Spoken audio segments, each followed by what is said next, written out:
রোজার উদ্দেশ্য কি, সিয়াম পালনের উদ্দেশ্য কি, এটা আল্লাহ তাআলা স্পষ্ট এই আয়াতের পেছনে বলেছেন যে লাআল্লাকুম তাত্তাকুন।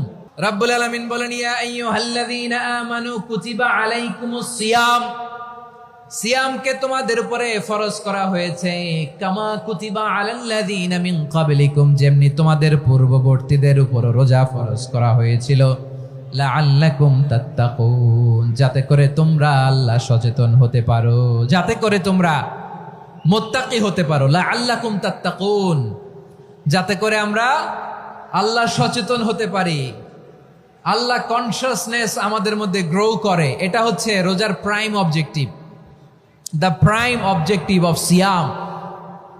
অনেকে জিজ্ঞেস করলে অনেকে বলে রোজার মূল উদ্দেশ্য হচ্ছে না খেয়ে থাকা, না। অনেকে বলে গরিবদের কষ্ট অনুধাবন করা রোজার উদ্দেশ্য, না। রোজার উদ্দেশ্য কি, সিয়াম পালনের উদ্দেশ্য কি, এটা আল্লাহ তাআলা স্পষ্ট এই আয়াতের পেছনে বলেছেন যে লাআল্লাকুম তাত্তাকুন, যাতে করে তোমরা আল্লাহ সচেতন হতে পারো, আল্লাহ ভীতি তোমাদের মধ্যে গ্রো করে, গড কনসিয়াসনেস, আল্লাহ কনসিয়াসনেস, আল্লাহ সচেতনতা যেন বাড়ে, দ্য সেন্স অফ অ্যাকাউন্টেবিলিটি। আল্লাহর সুপ্রিম কোর্টের কাঠগড়া এই দুনিয়াতে আমি যাই করলাম তার সবকিছু যে পাই টু পাই হিসাব দিতে হবে, এই sense, to enhance the sense that whatever we do, Allah is watching me. আপনি যাই করেন কেউ দেখে না, কিন্তু দেখে কে? শুরুতেই তো জিজ্ঞেস করেছিলাম যে কেউ যেটা দেখে না সেটা দেখেন কে? কেউ যেটা শোনে না সেটা শোনেন কে? এর নাম হচ্ছে লাআল্লাকুম তাত্তাকুন, যাতে করে তোমরা আল্লাহ সচেতন হতে পারো, আল্লাহ ভীরু হতে পারো। দুনিয়ার কেউ দেখে না, কিন্তু আল্লাহ দেখে।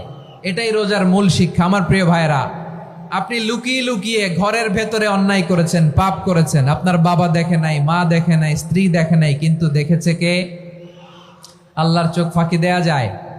আচ্ছা, বুঝে থাকলে বলেন তো, সিসি ক্যামেরার চোখ ফাঁকি দেয়া যায় কি যায় না? পুলিশের চোখ, র্যাবের চোখ, বিমানবন্দরে কাস্টমস অফিসারের চোখ, কিন্তু আমার আল্লাহর চোখ? সবাই বলেন, আল্লাহর চোখ ফাঁকি দেয়া যায়?